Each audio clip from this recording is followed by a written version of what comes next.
How to save the world and other things on my to-do list. One woman's totally serious guide to inner world domination. Chapter 3. You get to choose. There's a moment, and it's a quiet one. No fireworks, no sudden clarity from the heavens, just a small, almost imperceptible shift. The moment you realize you have access to power here. Not power over people, not control over every outcome, but power in the one place that actually changes everything, your own mind. The moment your life starts to shift is the moment you realize you don't have to believe everything you think. Up until now, most of your thoughts have just been happening, automatic, rehearsed, practiced over so many years they stopped feeling like thoughts and started feeling like the truth. But what if you could step in, right in the middle of one of those thoughts, and choose again? Before we go any further, say this out loud. I do not have to believe everything I think. I have the power to step in, to catch the thought, to choose again. This power is available to me right now, in this moment, always. Take a breath, because that is not a small thing. That is everything. Here's what that actually looks like. You're going about your day and a thought drifts in. God, it's really hard being alive. Or, why does everything have to be such a struggle? And most people just follow it. They nod along, build a case, start collecting evidence. Before long, they're fully living inside the experience of life is hard. And what if you caught it? What if instead of following it down, you just paused and said gently, not forcefully, no, it isn't. I was mistaken. Life can be easier than this. Do you fully believe that straight away? Maybe not, that's fine. This isn't about forcing yourself into some bright, shiny version of reality that doesn't feel true yet. It's about something much simpler. If you keep affirming that life is hard, life will keep meeting you there. So instead you choose a thought that opens something rather than closes it. Just slightly, just enough. That's where it begins. Say this. I catch my thoughts before they carry me away. I pause, I notice, I choose again. Even once, even imperfectly, I am building the muscle of choosing, and it gets stronger every time I use it. I want to be clear about something before we go any further. I never consciously thought the words, I am too much. That's not how it arrived.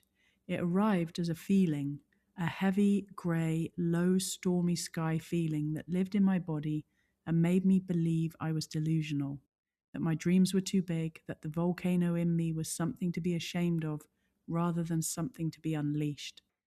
Depression, in my experience, is what self-rejection feels like when it lives in the body long enough. Not a thought, a weather system. One that follows you around and colours everything grey and makes the distance between where you are and where you want to be feel not just large, but insurmountable.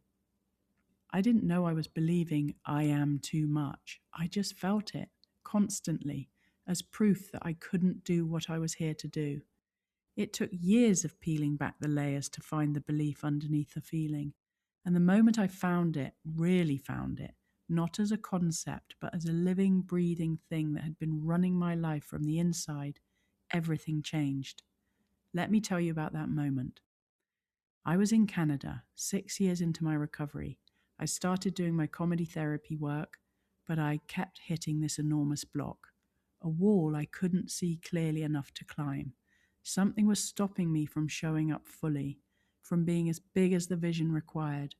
I could feel the volcano. I could feel how much wanted to come through, and I kept hitting this invisible ceiling. I signed up for an awakening weekend, an experiential, process-driven weekend that was the prerequisite for a 3-year therapeutic training program, the kind of weekend where things happen that you don't fully have words for afterward, where the work goes somewhere your ordinary life doesn't let it go. I was in a group process and I tried to explain it, this volcano of creative energy inside me, the bigness, the shame that kept crashing into it, the critical voices I'd been carrying since I was small. Got to be perfect, can't show up until it's ready. The danger of rejection is real. The facilitator was a woman named Catherine. She listened, and then she did something I wasn't prepared for. She had the group surround me, a ring of people standing close, and she asked them to say my critical inner voice out loud, the things I had described directed at me, all at once. You can't do it. You always talk and never do it. You're not even very good. You're delusional. The words landed in my body like a physical thing, because they weren't new. They were familiar, painfully, humiliatingly familiar. These were the voices I had been carrying. Hearing them out loud in other people's mouths, surrounding me, something cracked open. Catherine told me to push my way out. I tried, and I began to cry, and through my tears I sobbed, "It didn't work." So she put me back in. Again, she said, but this time fight back, argue with them, claim your right to be free. And something shifted. Something that had been quiet for a very long time got loud. I started pushing. I started shouting back at the voices. No, that's not true. I am good enough. I am not delusional. I have a right to be here, to be this big, to want this much. I was arguing with decades of accumulated self-doubt, and I was not being polite about it. And I pushed my way out. My cheerleaders from the group grabbed me, held me, and I wept, not the small, contained weeping of someone trying to keep it together, but the deep, body-shaking relief of someone who has been fighting alone for a very long time and has just finally been caught. I looked around the circle at the faces of the people sitting with me, and I saw their compassion, and beneath the compassion I saw something else, their sameness, their own versions of these voices, their own rings of fire they had pushed through or were still pushing through, and I felt for all the times I had done the hard parts of my life completely alone. Seen, heard, not too much, not delusional, just human. Doing what humans do when they are finally brave enough to let someone witness the thing they've been carrying. That was the first time the belief was truly revealed to me. Not I am too much as a thought I was having, as a living structure inside me that had been running the show. And you cannot dismantle what you cannot see. Once I saw it, really saw it, I could begin to choose something different. Say this now. I am willing to see what I have been believing underneath the surface. I am not afraid of what I find. The belief is not the truth. It is a structure built from old experiences, and what was built can be dismantled. I see it now, and I choose something new. Then this. I claim my right to be free. I push through the ring of voices that have told me I am too much, not enough, delusional, unworthy. I push through. I am through, and I do not go back. And this. I am not too much. I am not delusional. My dreams are not too big. The volcano in me is not something to be ashamed of. It is something to be unleashed, and I unleash it now. I want to tell you about a woman called Sarah. I was in early recovery, attending 12-step meetings in Bath, and I was, as I have always been, a lot of energy in a room. When someone celebrated their sobriety, I would whoop and cheer. I was genuinely, physically joyful for them. In Bath, in those particular meetings, this wasn't really the culture. Many people enjoyed my energy, but Sarah, 20 years sober, a fixture of that room, could not stand it. Every time I whooped, she rolled her eyes. Every time I celebrated someone, she would share about how depressed and miserable her life still was, even after 20 years. She seemed to have made a religion of her suffering, and she absolutely, viscerally could not stand my light. So I tried to shrink it. When she was in the room, I would dial myself down, make myself smaller, because I felt responsible for her discomfort, because some part of me took her rolling eyes as proof. There it is, I knew it. I'm too much. I need to manage this. One day I tried to hug her, and she turned away, gave me her shoulder, and rejected the hug completely. I took it personally, deeply personally, as confirmation of what I already believed about myself. But here's what I know now. Sarah was not rolling her eyes at me.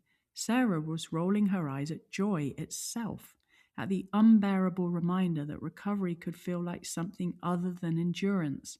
My light wasn't hurting her, it was confronting her. And that is not my responsibility. I visit Bath sometimes now. I see her occasionally. She hasn't changed, but I have. I am kind to her, genuinely, warmly kind, and I don't dim my light, not even slightly. And if she doesn't like it, I genuinely don't register it, not because I'm performing indifference, because I'm no longer looking for proof that I'm too much. I have stopped collecting that particular evidence. That is what choosing looks like in real life, not one big dramatic moment of transformation, though those happen too, but the slow, steady accumulation of moments where you notice the old pattern and don't follow it, where you catch the thought, there it is, I'm too much, I need to shrink, and you choose something different instead. Say this: I do not dim my light for anyone, not for Sarah, not for the one person in the room who isn't laughing, not for the voice that says I'm too much or too loud or too big for this space. My light is not here to make others comfortable. My light is here because the world needs it. Then this: I stop collecting evidence for beliefs that diminish me. I stop taking other people's discomfort as proof of my unworthiness. Other people's reactions are about them. I am not responsible for what my aliveness stirs in others. I show up fully anyway. And this: when I catch the old thought, I am too much, I need to shrink, I should make myself smaller, I pause, I see it clearly, and I choose again. I choose expansion over contraction. I choose light over dimming. I choose myself. Here's what I want to say about all of it: the ring of fire, Sarah, the grey stormy sky feeling that lived in my body for years before I even had a name for it. You are not your thoughts. You are the awareness behind them, the presence that notices them. But your thoughts are the mold your creativity pours into. They shape your experience. They build your reality. And most of them were formed so long ago, in circumstances so different from where you are now, that they are simply no longer relevant. They were relevant once. The voice that said you're too much was trying to keep you safe in a world where being too much had consequences. The shrinking was a reasonable response to an environment that couldn't hold you. The grey, stormy sky was your system's way of protecting you from the pain of wanting things and not getting them. But you are no longer in that environment. You are here, now, with a different capacity, a different understanding, a different set of tools, and the protection that kept you safe then is the very thing keeping you small now. You get to choose. Not perfectly, not all at once, not without the occasional trip back into the old pattern, but consistently, persistently, with patience and humour and a willingness to keep noticing. Say this slowly: that was then, this is now. The beliefs I formed to keep me safe in old environments are no longer needed. I thank them for their service, and I release them. I choose something new, something that fits who I actually am now, in this life, with this capacity. I choose expansion, I choose truth, I choose myself. And finally, I am not my thoughts, I am the awareness behind them. And from that awareness, I choose again and again and again, until something new starts to feel natural, until one day I notice I am thinking differently, feeling differently, living differently, not because life changed first, because I did. Because that is exactly what happens. Not because life changed first, because you did. If you would like to download a free copy of this book, go to my website, lizzieallan.com, and find How to Save the World and download your free copy there. Don't forget to subscribe, follow, share with your friends, because this is a group effort. I'm really glad you're here. I love you, I love you, I love you. I'll see you soon.